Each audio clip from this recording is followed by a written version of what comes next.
Welcome to the REI Hacker Podcast, where we unlock the secrets of real estate success. Join us as we dive into the journeys of top investors, mentors, and industry experts. Learn from their experiences and navigate the highs and lows of the investing world. And now, let's hand it off to our host, Benson Juarez. Welcome, everybody. Thank you so much for being here on this edition of the REI Hacker Podcast. I am super excited to have my next guest, Matt Theriault, with me. He is a full-time real estate professional. He's been doing this industry since 2003. He's the CEO and founder of Epic Real Estate, and he's a Desert Storm Marine Corps veteran. Thank you for your service. Really appreciate you taking out the time, Matt, to be with me. And we've known each other for, I don't know, like 5 years, maybe? Yeah, it's going on that. Mm-hmm. And I remember I found you way back when listening to your podcast, the Epic Real Estate Investing Podcast. It's one of the longest running real estate investing podcasts in the world, probably in the US. I don't know what's going on in the rest of the world, but that's pretty exciting. And you're still doing it. Very, very cool. Tell us about the podcast. Yeah, I started in 2009 just on a whim. I think the only people that were doing it in real estate was Jason Hartman had like already 20 different podcasts on 20 different subjects. And I think Sean Theriault was there for about, I don't know, a couple months before me. But, you know, I don't know if Sean's even doing his, but yeah, I did it just on a whim. I just released a book and I was looking at all these different ways to self-promote a book release, and just podcast was on the list. I was like, okay, let's start that. I just went down the list and checked every box. And I could have never imagined that it would have blown up the way that it did. I mean, I started this in 2009. People didn't even know what a podcast was. Right. In fact, we were even debating, should we use the word podcast? Because we were like, should it be an on-demand radio show or something like that? Right. You know, because just nobody knew what podcast was. But the first one, my first podcast was really on personal development. You know, when I got out of the Marine Corps, I went into the music business. And I did that for 15 years and did really well until the digital download came along and just wiped out all the music stores. So I started life over at the age of 34, and I really missed my money because music paid really well. I was really fortunate there. And so I just knew I had to learn something new. And, you know, just kind of things seemed like all arrows were pointing to real estate. That's where the money's at. So that's what I picked up. And that was in 2001-ish, 2002.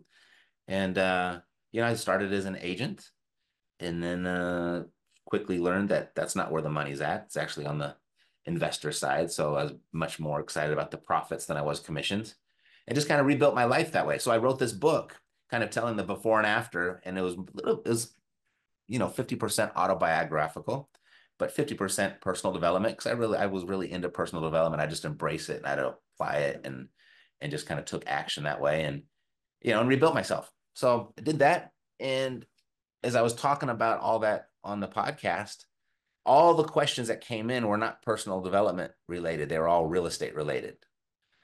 And so I was like, oh, okay. So I didn't want to abandon this book promotion podcast that I had.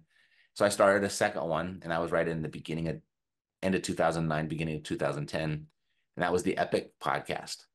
And when I released that one, it took off. It just, right.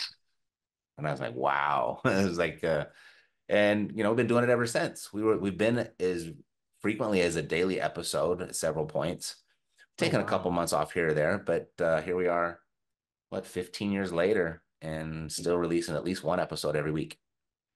That's pretty amazing. Mm-hmm. Thinking back, I mean, 15 years of podcasts. I don't know how many episodes that is, but well, actually, how many episodes is it? I don't know, 1,500 or something like that. Oh my God. So you probably had some pretty cool guests, some cool topics. Is there one podcast that just pops out in your mind as like, oh my God, did we just get that on audio? Like, oh, yeah, you know, I had Gary Vee was on in the very beginning. Oh, wow. When he released Crush It. So we had him as an early guest, and that was kind of an easy get because like he was just coming up in his own career. You know, I was fortunate if I got to go to Arizona and film in Robert Kiyosaki's studio and had him on as a guest, who really kind of started so much of it for me. So that was an honor. Um, had Grant Cardone on a couple times, to the point where like we got some really good stuff there. And yeah, I've been able to meet a lot of really cool people along the way doing it. But we got those people, Barbara Corcoran, right in the beginning when she was on Shark Tank, was another really good one. And now those guys have been on everybody's podcast. So it doesn't even seem like that much. But in the beginning, those were really big names. Oh yeah, they'd be like next to impossible to get now for the average Hmm. podcaster. Hmm. So that's awesome. That's really cool that you can do that. I mean, and that's what's cool about podcasts too, is that sometimes we don't necessarily have something to give to somebody who's above us that we perceive as, Hmm. on a pedestal. And they're always looking for a way to get their brand out. And Totally. so, like, if you don't have something to offer them, having a podcast is a really good way to offer something to them that maybe they can get elsewhere, but for them, it's almost a vanity thing. Like, oh, if someone's asking me to do something, and Yeah. it helps their ego, and then they get to come on and talk about themselves and their projects. And even if you don't have a huge audience already, like that message is out there forever. So Mhm. I found it's a great way to really connect with people you wouldn't typically have another conversation with otherwise. Totally. I mean, in hindsight, that's definitely the play. But in the beginning, I wasn't aware of that, and I really thought they were doing me this huge favor. And in hindsight, they thought I was doing them just as much of a favor, getting the exposure. So you're totally right. Yeah, it's huge. And that's you brought up Gary Vee. I just bought one of his books recently that he published. I'm not sure if you've seen it. The It's new one, more, day trading. yeah, the Yeah, day trading of attention. I'm halfway through it. Yeah, Yeah, what do you think of it so far? it's dense. You know what I Yeah. mean? Like the, you're gonna have to listen to it a couple times, I think, at least, right? Mm, But I think when Crush It came out, and then Jab, Jab, Jab came out, and the Thank You Economy, which I loved. So many stories, right? Just story after story after story. This seems like this one's injected with a lot more technical how-to stuff. This is what you yeah, do, right? Do you see that too? I have. I'm only like through the introduction. I just got it yesterday. Okay. Yeah, that's how I see it differently. And I love it. I was probably like most people when Gary Vee came on. I was like, you know, the word that comes to mind, oh, here's another charlatan selling his stuff. Right. Um, but gosh, so over the years, the more I've listened to him, just the more admiration I have for him and the more respect I have for him. And I think, oh no, this guy's the real deal. Yeah. And so I think with social media giving just about anybody a platform and a megaphone, you know, society's just, I think, naturally more skeptical, Yeah. or just kind of a little bit resigned and holding back their approval for a while. Um, but yeah, he's certainly broke through. He's the real deal, in my opinion. Yeah. I think he is too. I like, he's got a good podcast too, and he does a lot of speaking events. Hmm. But what I like about Gary Vee is that, a lot of gurus, when they first become popular, they're popular for a certain reason. And sometimes that is, you know, it ages, right? Like what their thing that they're known for is what they just maintain for their entire careers. Whereas what makes Gary Vee unique is that he's always looking for that next best thing. So he's constantly monitoring, Hmm. what is working today for marketing in general, right? Like what gets attention. He's keeping his finger on the pulse of which social media platform is converting the best, and which when you can get the most leverage from for the dollar invested. And Right. I think that's really cool because, again, like a lot of these gurus, once they're famous, they just rewrite their first edition book over and over and over again. Hmm. Hmm. Yeah, but he does have a like an underlying theme. And I think probably the day trading attention thing, that the title of his new book is really, that's been the underlining theme. Just he just kind of bounces around to wherever the attention's at, True. right? Yeah, I Yeah. agree. It's funny. I'm just kicking myself for this one because I've embraced everything he's ever done, and I've just been like, okay, I'm gonna go do that. I'm gonna do this, go do that, and some successes, a lot of like trial and error, and a lot of error, a lot of failures. I remember though when he was really pushing TikTok in the beginning, and it was Musically at the time. It wasn't TikTok. And at the time, it really literally was, teenage girls dancing around in their bedroom, lip syncing. Right. And he said, "This is the next big thing." I was like, "All right, well, Gary says so. I guess we're gonna have to start dancing and singing on the video." And I had just hired a brand new person to help me out with all my social media coverage and content and everything. And she walked out the door within a week of me saying we're gonna go pursue this musically thing. And she's like, "This is the most ridiculous thing I've ever heard. This is not what I signed up for. I came to be real advertising, real promotion, blah, blah, blah." And I just remember that story and her walking out the door and quitting. And here we are, and TikTok's like the biggest thing in the world. Oh, I And know. Did and I your have to aspirations of doing TikTok slash musically walk at the door with her? I would be lying if I said it didn't have an impact. Like Yeah. it raised some doubt, and I didn't pursue it aggressively, even though when I was all in at that time. And I definitely pulled me back. I didn't quit it, but I definitely Right. just kind of tiptoed around it for a couple years before I actually went all in again. Yeah, Yeah. that platform is just absolutely blown up. That's how I got the ad for his book was through TikTok. Mm, It popped up in my feed, and I'm like, right. oh, I need that. Right. Yeah. And they knew through the algorithm what I look at. So they're like, oh yeah, this guy wants a marketing book, right? Because that's Hmm. what what I ingest from TikTok is marketing. And you mentioned like the self-improvement stuff. So a lot of Hmm. that is in my feed. Um, you just released another book, I did. which I don't know how you have the darn time to do all this stuff, man. But it's for anybody who hasn't seen it yet, it's called Escape: Crushing Conventional Wisdom with Real Estate Investing, the average American's last chance for wealth and freedom. Mhm. What's the story behind that book? Well, I've actually released another book while I was still writing that one because this is really my flagship book. I pretty much Mm, have everything I've ever wanted to say in this one, and it's about almost 5 years in the making. wow. And it's funny every time I wrote a book, like I spend more time on the last 10% of it than I did on what it took me to create the 90%. Um, but I really just see it that way and it's actually there's a portion of the phrase that someone told me that got me into real estate in the first place. In between music and real estate, I bagged groceries for about 6 months. I was 34 years old bagging groceries. And the grocery store manager, we happened to be the same age. And so we had a lot in common that way. But I mean, he was managing the store and I was pushing carts through the parking lot. And there was one day I was particularly down because I'm like, oh my God, this is what my life has come to, and I'm never getting out of here.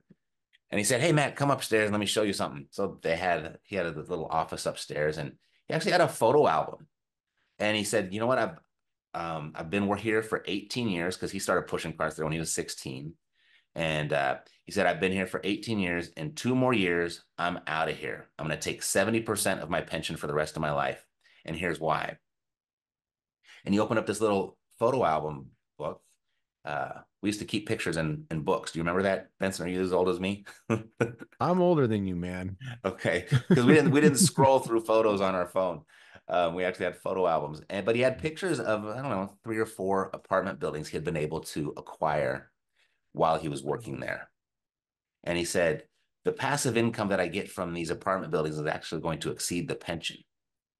So it's like Mm, I'm really retiring it in 2 years at the age of 38, or it was at 36, and with 2 pensions. I got my full-time thing and I got my real estate here. And then he said to me that, Matt, real estate is really like the final frontier where the average person like you and I have got a legitimate shot at creating real wealth. And as you can see, that's actually incorporated into the title of my book. right. And at the time, I was feeling pretty low. So I felt a little bit below average. So I like, who am I to aspire to be better than average? And, but I took his word for it because I really didn't have any other options, right? I didn't have any other ideas that I felt confident about pursuing. But that was it. That was enough. And, here I am, now probably, yeah, I'm in real estate longer than I was in the music business now. And I think he was right.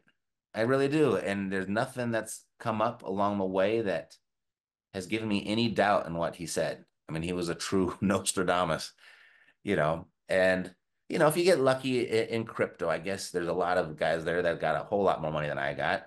But it, if you have a great business mind, but we know the success rate on that is really low, or if you're a super talented athlete and we know that percentage is even lower, or you're going to be a celebrity, that's even lower percentage. You're an inventor, maybe you could marry into it. But when you start looking at just the average person with no special skill or talent, right? Just the average person, real estate is really where it's at. And historically, I mean, you could go, I forget a stat. It was a great stat. I'd love to be able to repeat this correctly. But they said if you went to the last three crashes in real estate and bought the houses the day before the market crashed, you'd still be like 10x your wealth. You would have 10x your wealth in that time period. And so even if you bought like on the three worst days before the last three crashes, you'd still be so far ahead of everybody else in society that didn't do it. Right. You know? And so I look at that and I don't know if you could make that statement about anything else out there that we have that's available to the average person. No, I don't think you can either. And the book cover you have, it has a hamster in a hamster wheel. Mm-hmm. And it's just like this great visualization for people to see, like, that's us. Like the average person, the average American is on that hamster wheel, just running, just Yep. trying to keep up with it. Right. And it's sad, but it's reality. But the other thing is I had a guest on a couple weeks ago. And he is the deed hunter. You may have heard of him. He's from, I think, Brazil. Okay. And he's just like, man, I love America. This is Mm-hmm. he's been all over the world. He's experienced all these different places from a very like intimate level. And he's like, I came here for the American dream. And he's like, people have no idea. Mm-hmm. People in America are so pampered that they believe that the smallest little infraction is like the end of the republic. And we should emulate Canada and Right. the Netherlands and all these places. He's like, no, it's America, man. But they have nothing to compare it to. The average American doesn't, except for like what they experience in their own life and what the media tells them. Mm-hmm. Mm-hmm. Yeah, I was in the Marine Corps, so I have, I think, a different perspective or a different level of patriotism.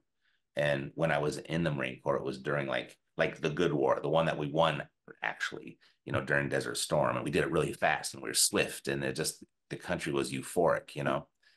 And I love the country, and it drives me crazy when I see the kids, and that's people in their 20s and 30s and on the college campuses right now, screaming death to America and America sucks. And yes, we have to go like do like Norway and Sweden and all this types of things. And like they just don't have any reference points because those systems, they didn't work anywhere else. They failed everywhere else. And Right. those that are still in existence, who do they come to when they need help? They come to us, right? Yep. If you look at just there was the whole Latino vote that's changing from Democrat to Republican and going from more the liberal to the conservative side. They're doing, if you listen to them, they're doing it because no, we left our country because of this. We see what's happening here, that the leaders here are saying the exact same words that they said there. That's why we left. We know the result is.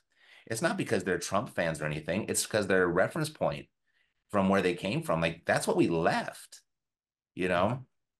Shit, how do we get on here? Now we're talking about something else. Well, But no, we but were how he talking loves about it America, because, right? well, but it started off with, the American dream, right? Like Mm-hmm. what's the last kind of, or not last, but what's the most attainable way that Americans can achieve wealth and freedom? Mm-hmm. And, you know, even if they didn't achieve wealth and freedom, they're still way ahead of the rest of the world. And we're still living at the top Yep. of, what we have available to us with the accessibility of technology and, social media. And it's just, we're way better off. So like, even if we never achieve financial wealth and freedom, which you and I here are here Mm-hmm. talking about, they're still doing pretty well. Yeah. Yeah. Right. But again, it's compared to what, like you said, Right. what's the reference point? Right. I listen to so much stuff and consume so much stuff, and it sounds like you do as well. There's something like, you know, if you're at the poverty line in the United States, you still have a big screen TV in your living room. you Yeah. know what I mean? And I've heard that before, and I was just like, wow, that's crazy because Oh there's yeah, and people you've out got a there. smartphone, and you've got Mhm. access to all of the, there's still food. Maybe they've got you're on food stamps or WIC or something like that, but still way better than 98% of the rest of the world. For sure. And so I just really feel like as Americans, we need to be thankful for what we have. And yes, there's nothing wrong with also trying to be better. And that's what's weird about too, the kind of the liberal mentality of like, capitalism is bad, it's evil, right? It's you're taking from the poor, and the rich get richer and all these sort of things. And so there is some statistics that says that the middle class isn't what it used to be, that it's sort of shrinking, and there's this Right. chasm between the haves and the have nots. Yep. And that to me, I think is a place that is pretty cool for us to be able to help people. Like, you're a coach, you teach people real estate investing, right? That's another one of the cool things that came out of your experience, is that somehow at some point in time you realize, like, man, I need to give back, right? I'm having the success, you're writing the books, you to help people. Yeah, of course you want to make money by doing that, but you also help people to get financial wealth and freedom. Yeah, it's funny that you even said that because I've probably got at least a half a dozen that I know of students that I know have now far exceeded my wealth in my portfolio. And that's pretty that's pretty cool, right? Yeah. And then sometimes I look at them like, God, why didn't I do more of that? Right. And they learned every single ounce of it right here. They just did it more. They did it more consistently. They did it with greater persistence, and they didn't stop when they got comfortable. And to be able to share that, you're right. It's pretty darn rewarding.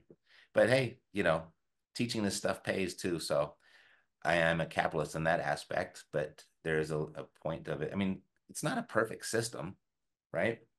For sure.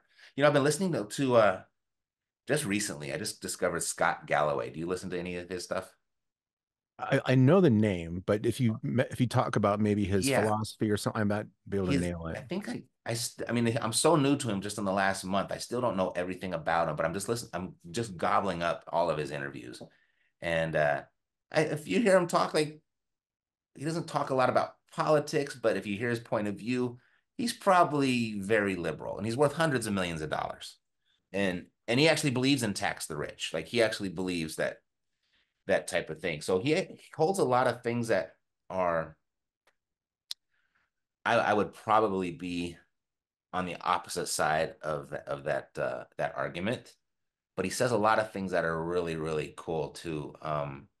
For example, and this is reference to, we're talking about the middle class and it getting smaller, and we're talking Mhm. about this system that we live in, and it's kind of working against the middle class. And he points out just the whole insurance industry, on how that industry is all based on worst case scenario, and the Right. worst case scenario almost never happens. When it does, we hear about it because it's a big deal, and so we think it's prevalent, but it's not as prevalent as that it justifies paying the amount of insurance premiums that we have to pay on everything. And he gave an example of, like, once he looks at his business and he looks at his kids and his family and all the insurance that he pays, he goes, he did the math. He's like, that's like $350,000 a year he was paying in insurance, banking on the worst case scenario. Mm. And he said, well, I'm rich. I can afford the worst case scenario. So why am I paying this crap? So he stopped paying all insurance and saves himself 350 grand a year. But then he goes on to say, like, your middle American can't do that though. They Right. can't. They have to pay the insurance because, the worst case scenario could be like just the end of them. Like, they wouldn't might not be able to rebuild after that. And so he points out a lot of different things, like how the system, like, really kind of pushes down the middle person and requires them to pay into the system just to live in this type of system. And so when you look at real estate, the final frontier, like, by just, without even knowing how the system works, by borrowing a depreciating asset, money, to purchase an appreciating asset, real estate. That one move right there, that practice and doing it over and over and over again, puts you on the right side of the system. That's the Mhm. side of the system that wins. And there's that famous saying, don't fight the Fed. Well, by ignoring that and choosing, say, a Dave Ramsey type environment, like no debt, save, and work, work, work, that's putting you on the wrong side of the system. That's where the losers are bred. That's where the middle class is. That's where the system works against. Right. And that's a big part of my book. I'm glad you brought that up, because that's a big part of it, is by, leveraging to purchase things and get 100% control. Because people will argue, yeah, but you don't own it. No, but you do own 100% of the benefits of ownership of it. Mm. And as long as that asset is paying you more than what the debt is costing you, it's putting you on the right side of the system. And all governments work that way as well. And the Fed works that way, and our government works that way, and everything's a debt-based system. So if you avoid debt, you're actually swimming upstream against the system. If you take on debt and use it the right way so that it pays you more than the debt costs you, that puts you on the right side of the system. That's where the winners are. Those are the ones that prosper. So just imagine, if you purchased 20 houses 20 years ago with 100% financing on all 20 of them, would you be better off or worse off today than you were then? There's no Oh, question. way better off. Yeah, and you didn't have You'd to have do that anything but take that one action and printable. just wait. And Yeah. the system took care of you, right? So, And it's an arbitrage game, right? It's mhm, cash flow. Like you talked about the Fed, like whenever banks, they borrow money to go and get the money, and then they lend it out at a higher interest rate, right? And that mhm, difference is what they get. And in the real estate space, it's cash flow, right? You got your mortgage and mhm, then any sort of expenses that you typically have, and then you've got your rents, and then there's the arbitrage. mhm, So it's just a matter of doing that. But what's cool about real estate too is there's other revenue streams, other benefits to real estate that isn't necessarily cash flow, mhm. right? Typically, housing goes up, right? Yep, Appreciation on average 5 or 6% per year. yep. So real estate's always going to go up. There's dips and there's ups and downs, but it goes like this, right? So you Mhm. get the appreciation, and then there's depreciation, which is Depreciation. this cool piece of the tax code that allows us to write off parts of that asset that maybe aren't as valuable as they were before. And then Yep. you can accelerate that to put against in other income. Mhm. And so you're saving on your tax bills, right? So you got depreciation, and then there's mortgage pay down, right? Yep, Because the you're paying down amortization. Yep. the mortgage over time. So there's so many different ways to make money. I've seen people buy properties that cash flow negatively because they know it's in a high appreciating market. Like it's so hard to argue that it's not a good investment. Right. And there's so many things like the appreciation on that 5% a year, but you get a 5x because of the leverage, the money you borrowed. So it's really 25% a year on the money you put into the deal for appreciation, That's true. just that alone. And the cash flow is good. I mean, that's going to set you free, and that's great, right? That's going to pay your bills.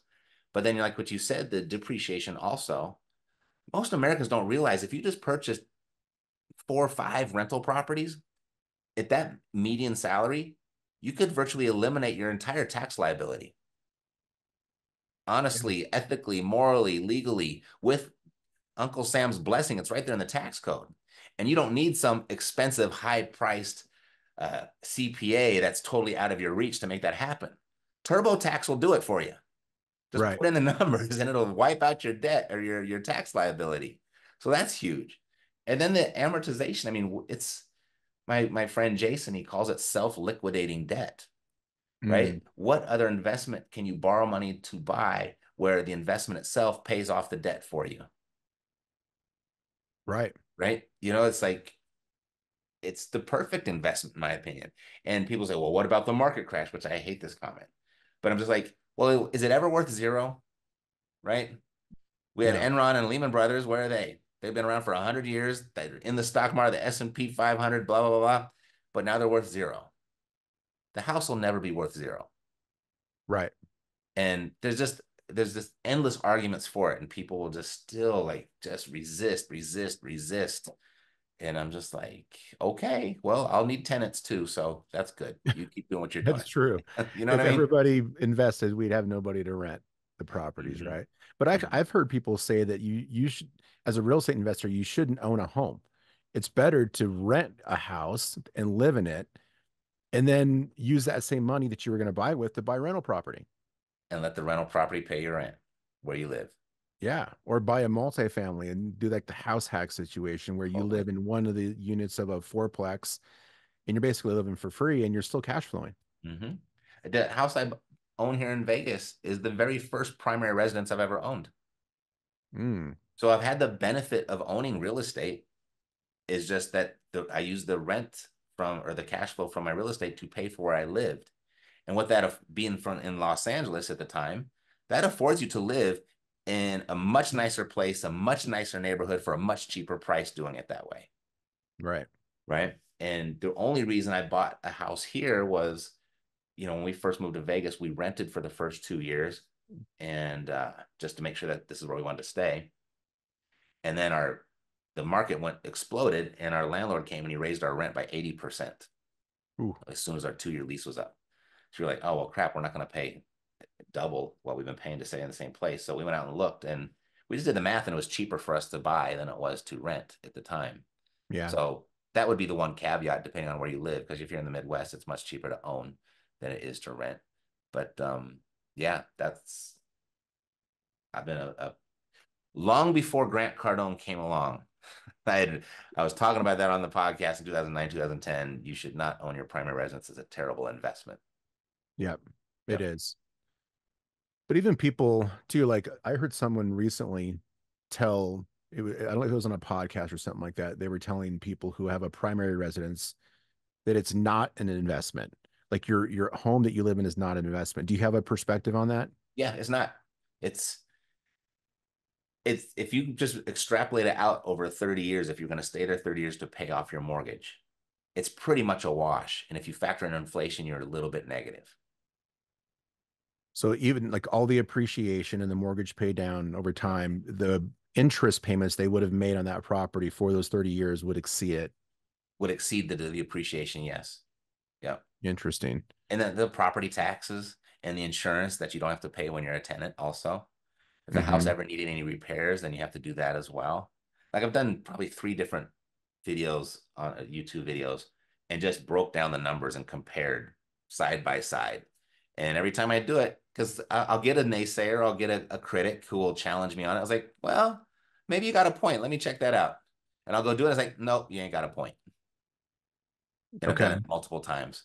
Grant Cardone does something differently when he talks about it, and he talks so fast. I mean, I already agree with him, so I haven't really dug into it. But he talks so fast and talking about the numbers of, I think he used like Beyonce and Jay-Z, who bought a $50 million home or something together. And I think that's what he was talking about. But he went into the numbers like, well, if they bought this, then this, and this, and this means they have to sell it for 4 times as much before they just break even. Da, da, da, da. And I was like, yeah, I hadn't looked into that. Like, you don't have to look that deep as he did to figure out it's not a good investment. But yeah, I'm of the same opinion.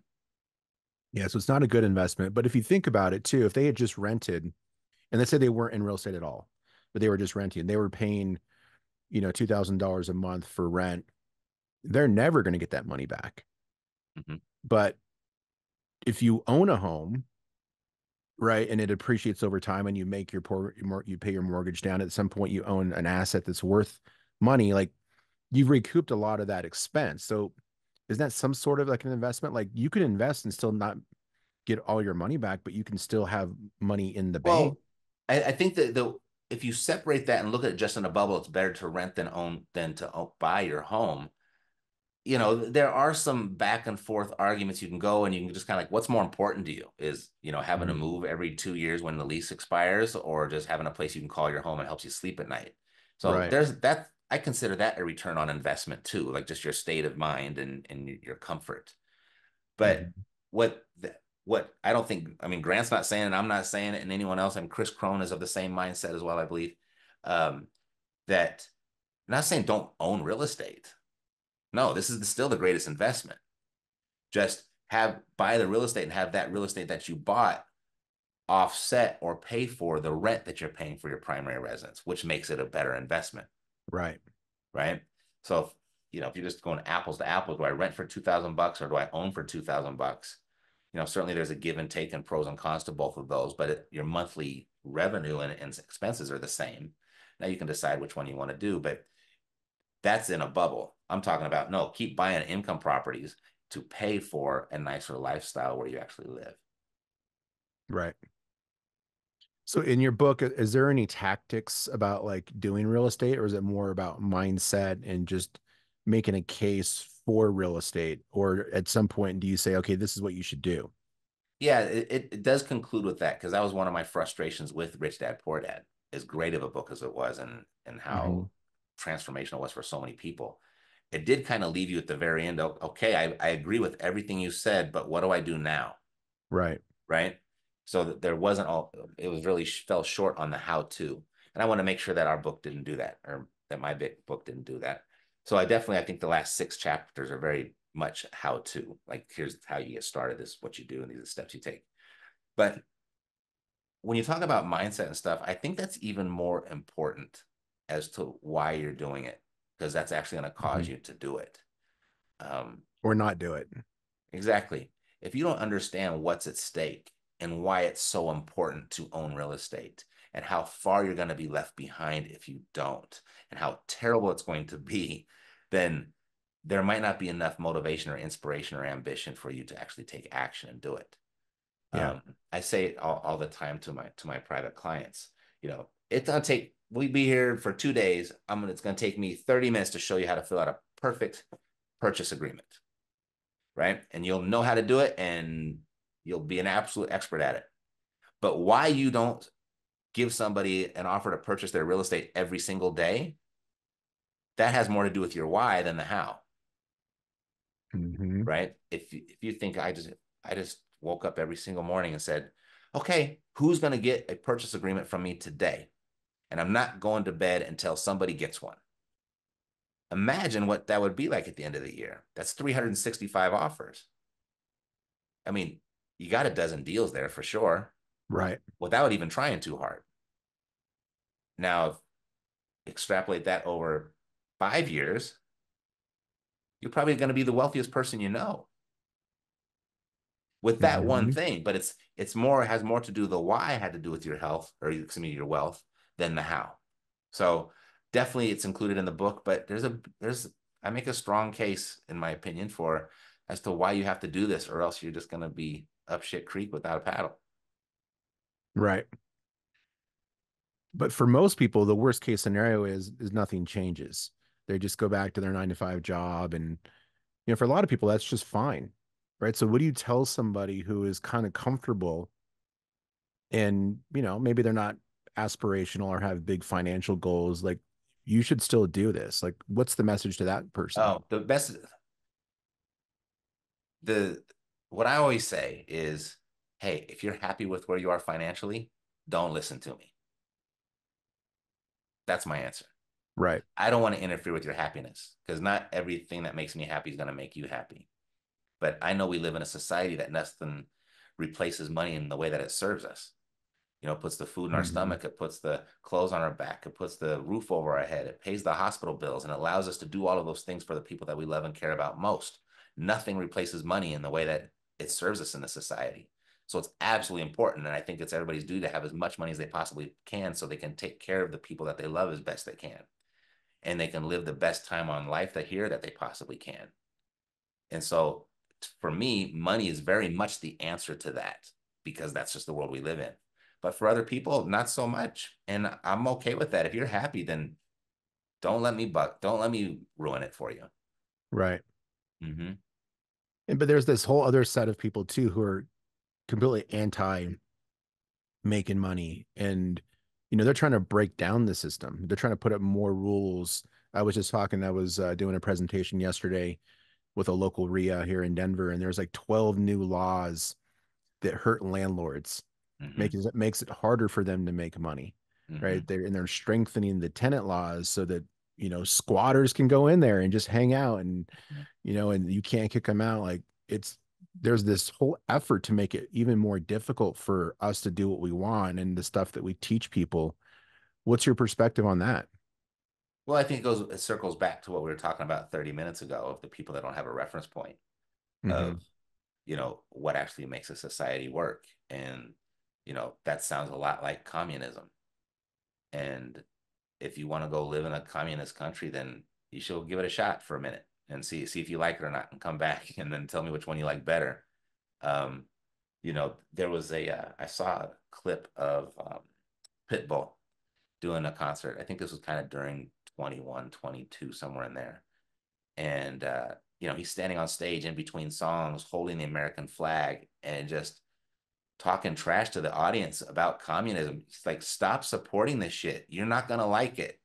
America's the greatest place ever, and I came here because of that. So I those are my thoughts on it. What do you do about it? Well, don't invest in Colorado. Like, I've already excluded California, Oregon, and Washington completely from my portfolio. That I won't own anything there, because Yeah. those are all very much tenant friendly places. But the other part of it is, I'm more than halfway through my life, and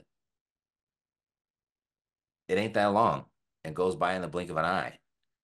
So Yeah. if you really want to sit here and spend the little time that you got tearing something down instead of building something, I guess that's your prerogative. But it's not mine, or it's not what I'm up to. No, me either. And it's not probably the prerogative of most people that are listening to this as well, because you and I attract a certain sort of persona, and we run in circles that have that same sort of philosophies and Yep. goals and aspirations. It's funny how we attract each other, right? Like how somehow you just kind of find your people. And Mhm. you and I have never talked about politics, but you just start to get a sense of people's beliefs just by having a normal conversation. um and the cool thing too is, like, I feel like people that have our beliefs, we look at things differently. Like when you were talking about Scott Galloway. Gallagher Yeah. Galloway earlier, Hmm. like, you're like, yeah, I listen to him, I'm consuming his stuff, I like him, we disagree on a bunch of stuff, but I still like the guy and I want to consume his stuff. Like, the other side would not do that. Like, once there's any sort of disagreement, that's it. They're Hmm. not listening to anything else you have to say. Hmm. Yeah, it's gosh, I guess we are of like mind, because those exact words have come out of my mouth before, right? And it's just I I got all kinds of friends. It's not like I check people at the door like, hey, show me your red card. Are you part of the good team? You know what I mean? And I've got Yeah. friends that I've been in arguments with, but we still play golf and drink together. It's like, it's not a big deal. Um, yeah. I mean, like I said, life, I get outraged by people that get outraged on behalf of other people's non-outrage. Does that make sense? Right. Yeah, it does. You a perfect example is, like, say, the changing of the Redskins football team. Like, the Native Americans couldn't give a shit, right? And it's not like the day they changed it to the Washington Football Club or whatever it's called. Oh, it's the Commanders now, right? Yeah, It's not the day after they changed that, and iterations. then all of a sudden, all right, it's pure bliss on the reservation now. All problems are solved. It's like, Right. is just that fake outrage and that non-productive outrage. It's, yeah. What are we even talking about? How to go there? I go off on all these different directions, but yeah, it's, dude, I got 30 more years maybe on this planet. Oh, you got more than that, Matt. You're a healthy Okay, I guy. got 40. I ain't gonna spend it being outraged over other people's outrage. You know what I mean? Yeah. It just comes down to me how you can, in personal responsibility. And you get to a point just in life, you start realizing, oh, there's this one saying, it says, those that are, if you're a Republican under the age of 30, you don't have a heart. If you're a liberal after 30, you don't have a brain. And I see that's so true, because the older you get, the more conservative you get, I think, just because you Yeah. understand right and wrong and what makes the world work. And then you can look back and see your missteps and, like, gosh, if I'd have just done that, and maybe they had a point, and gosh, I should have listened to that president, or I should have listened to my mom when she said this. And you just kind of evolve. And I think you start understanding what's really important. Yeah, I think you do too. There's just, like with the book you wrote, even the title might even offend some people. right? There's a segment of America that would be offended because of the words that you used in there because it's offensive, right? So I do think that like real estate attracts a kind of person who does have self accountability and does have aspirations and goals and thinks it's okay to go out there and make money, and that's totally fine. Um, it's just an interesting dichotomy, right, between the people that aren't going out there and doing real estate and really pushing hard, and the people that are, and the people that are listening to this podcast, and the people that listen to your REI, to the Epic Real Estate Investing podcast, and the people that are likely to, want to work with you for your with your coaching program or use Privy, right? It is a different kind of person, right? The person that fails, likely that starts, does not have the self accountability, does not have the right, positive mindset or believe that they can do it, and they're not going to look for solutions. So for someone who's getting started, and we'll kind of end with this, and they're not really sure where to go, like what would be your best advice for that person? Like to get started in real estate and where to go. Yeah, like they're What listening to this, they're like, man, I've read the books, I've got Matt's book, I'm doing these things, like, maybe it's mindset, maybe it's just taking action. Like, what are like the just what's the roadmap? You said do these things and you will succeed. I think first thing to realize inside of real estate is there's a million ways to make $1 million in real estate. Just choose one and stick with it. I think the focus and sticking with one thing is really, really important. Because if you go in and you're like, hey, I'm gonna go be a fix and flipper, and all of a sudden you see a guy online who's making a bunch of money and driving a Lambo because he's managing storage facilities. It's like, don't jump ship. Just pick the one that you see yourself doing in the long term that you can get into and just get really, really good at it because there's multiple multi-millionaires in every single one of those. Okay. So Mhm. stay focused is one and just pick one and go deep. And just when you feel like you've got it figured out and you want to try something else, no, go even deeper. If I were to do it all over again, that would be a big deal.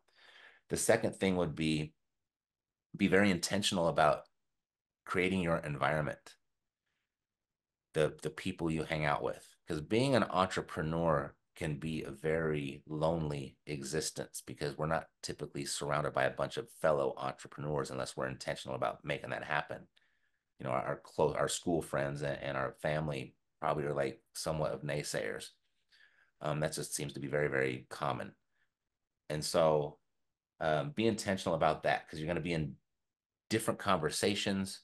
You're going to have different ideas. You're going to have different resources and contacts to actually make those ideas happen. I think that's another really big one. And then a third thing would be, I could probably come up with 10, but the other one I was thinking, like, if I were to start all over again, I wouldn't have been afraid of all the zeros, meaning it's the same amount of work to do $100,000 deal as it is to do $1 million deal.